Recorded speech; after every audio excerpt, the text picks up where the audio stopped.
So this is how to do a sport multi-pitch anchor, Nichols style. Anchors, whether it's trad or sport, are kind of like armpits. Everybody has about 6 of them and they all stink. So this is not like definitive the best way, this is just the way that we like to do it. So I've just led a pitch and I get to the anchors and I will take a regular sport draw, clip it into one of the bolts, and then clove hitch myself into it. Adjust it to be the right length. Then I'll yell indirect, off belay, at which point Trent will take me off belay and holler off belay up to me. At that point, since I'm on a really nice ledge, I don't have to do a hanging belay where this rope is constantly tensed. Instead, I can lean in and I will grab a pre-built anchor. I've got quarterlet. A lot of people like to use double or quadruple length runners for this. Trenton and I just have a ton of quarterlet because that's what we use for trad. So I will clip and flip a locker. It doesn't have to be a locker, but that's what I prefer. And if the knots were not already, the limiting knots were not already in this, I would hold this up here, size where I think the knots need to be. But they're pretty close already, so I'll just go ahead and clip that in. A lot of people, instead of doing what I just did at this bolt, so what I did was I took this, hooked the draw, and pushed it in. Some people like to do that, hook it through, and then clip it back. And that looks a little bit cleaner. I don't like to do that because if this was a hanging belay, that means at this instant I'm not on belay and I'm not into anything, so it can be really dangerous. So it's a little more unsightly, but I prefer to do it like that. Again, nobody's wrong if they do it the other way, it's just the way I prefer it. So now that I've got this anchor built, I'll take my ATC, throw it on 2 of the 4 strands, do it up and flip it, and then I will take this other locker off and get it ready to haul stuff up. So the point of these limiting knots is so that if one of these anchors blows, so let's say we're climbing, Trent takes a fall, and one of these anchors blows, it catches on that knot. If instead this was just hooked over all of them, and this anchor blows, it would slide right off. And then bye-bye Trent. So that's why you have those limiting knots. The further apart the limiting knots are, the better it is for equalization. So let's say, for whatever reason, Trenton's climbing way over there, it pulls the anchor like that.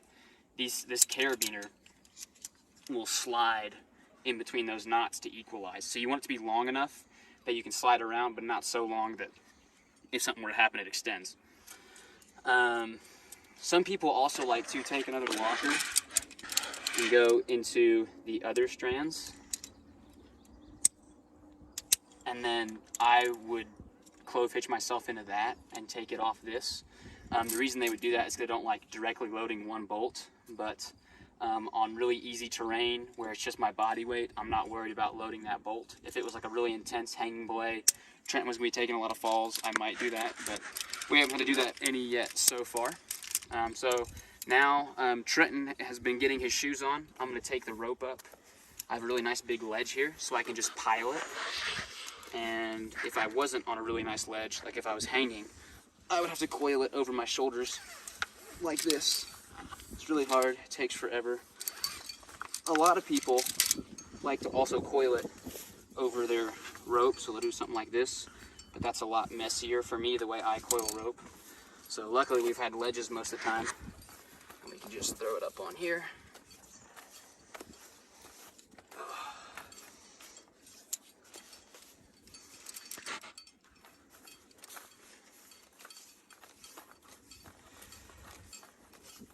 And then at some point Trenton will holler, "That's him," and I'll say, okay. Put the rope through the belay device, lock it off, do a quick check of all my lockers, make sure I'm clipping the bolts correctly, make sure my belay device is hooked up correctly. This is called an auto-locking device because this is the strand that Trenton's on. If he were to fall, the weight pinches the strand below it and locks it in, so I don't have to even hold this if he were to fall. it locks him in. Obviously, you want to try and keep your hand on as much as possible, and you just take slack as he comes up and keep piling it, and eventually Trent will get it up here, and then he'll clip into these other 2 strands, and we'll switch some stuff around, and I'll start leading the next pitch. Some people like to do what's called a pre-equalized anchor. Instead of these knots, they'll put a big loop right here, but then you don't get that sliding action. That's a lot more popular for trad, because you'll have 3 pieces instead of 2 to equalize. But that's pretty much all for multi-pitch anchors. Anything I missed, Trent? No. No? Yeah, we both have, instead of like PASs or the adjustable Petzl tethers, we both have double length runners that we put a knot in the middle of. So if I wanted to, I wouldn't have to use this. I could go indirect to the bolt. If I wanted to shorten it up, I could have another locker on here, or just clip it on there, and it shortens it up for me so you have adjustable length. But yeah, that's how you do multi-pitch anchors the Nichols way. Don't do that at home, kids, or I don't want to get sued, because I'm not a genius and this is just the way I did it. I'm on.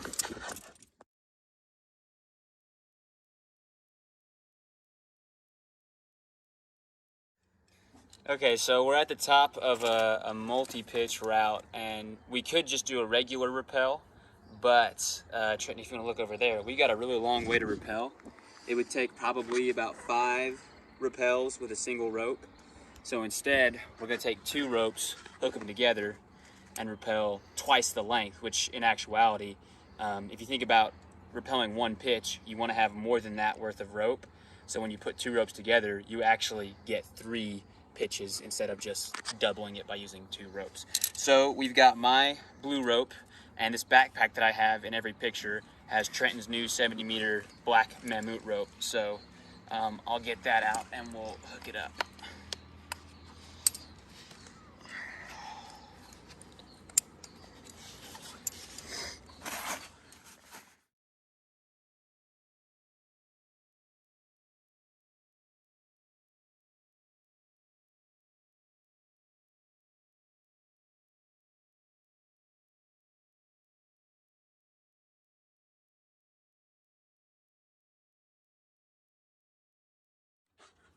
So now what I'm going to do is, here, hand me the phone, I'll take a video of the anchors, unless you can get it.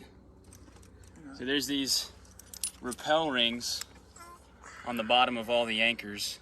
Sometimes it's just changed, but there's 2 of these. So what we do is, we take the longer of the 2 ropes. You're 3 minutes. He had this down to 30 seconds, Jake. He didn't have no rappel down to 30 seconds. He might have had the transitions down to 30 seconds. Maybe, probably not. Him and Derek.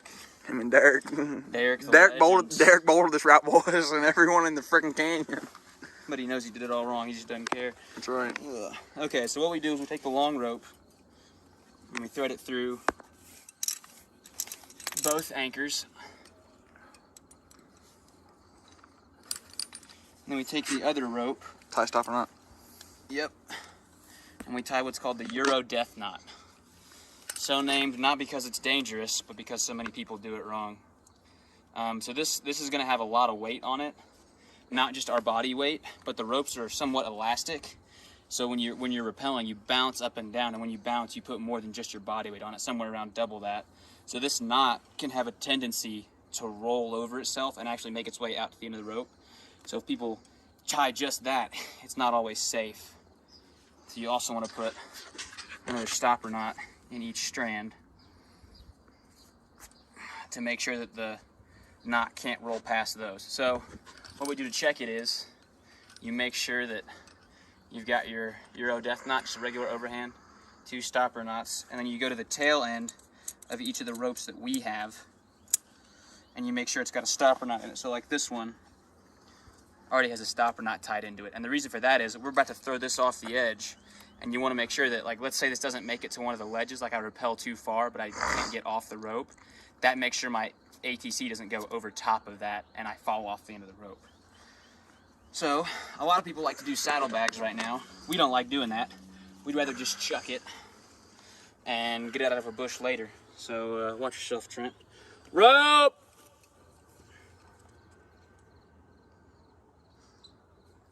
And then now I'm gonna. I made it pretty far. Yeah, that one may have not hit a bush. Gotta find the end of this other strand. And make sure there's a stopper knot in it. Get off me. Oh, is that your foot? Yes. Oh, where's the end of this? Oh, you're tied into it, bro. No, it's right here. Oh, okay, yeah. So then we take the other end, tie our stopper knot in it for the same reason. So these ropes may be different lengths. This blue one's actually a lot shorter. So same reason, if I reach the end of this, I don't want to rappel off of it and die. So that's why you put the stopper knot in there. So now you take this. There's so much freaking rigging in the picture. This, we could do what's called saddlebags. So you coil it like that and you put it on your hip, but sometimes it gets knotted up on your hip and you have to let go of the rope and do all this stuff. So we prefer to just untangle it out of the bushes down there because the rope's so heavy, it's probably like 20 pounds, yours is, that it'll pretty much pull itself out of any of those issues. So what we're gonna do is make an alpine bomb. And the reason we yell rope is because if this sucker hits you, it's going like terminal velocity. Mock Jesus. Rope. Oh, that one definitely hit a... Oh, no, it didn't. Nice. Okay. So now what we're going to do is hook up... this is a DMM pivot. It's a tube-style belay device. You can also rappel with it. Most people call them ATCs. That's the Black Diamond brand. It was like the first really popular one. Trenton and I like to rappel with what's called a third hand. So if I don't put this little friction hitch on here, let's say a rock hits me in the head, or I cut my foot like I did yesterday, and for whatever reason, something causes me to let go of the brake strand, I just start sailing down to the bottom. I hit those stopper knots eventually, but at that point I've probably whacked so many rocks that it doesn't hurt at that point because I'm unconscious. But what this does is, let's say something happens, you'll notice that this thing just binds up and holds the rope. So that acts like it's called a third hand, because if something happens and I go unconscious, it catches me. But take 2 loops, feed it through your tuber.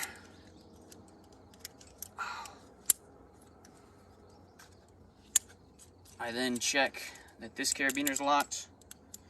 This carabiner's locked. The friction hitch has enough to hold the weight of the rope.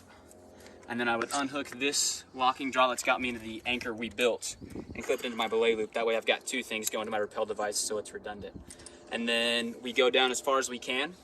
And then because this knot's on here, we want to pull on the blue strand. If we try and pull on the purple one, or the black one, it'll just hit those things and stop. Yeah, that's how to do a multi-pitch belay. Mom.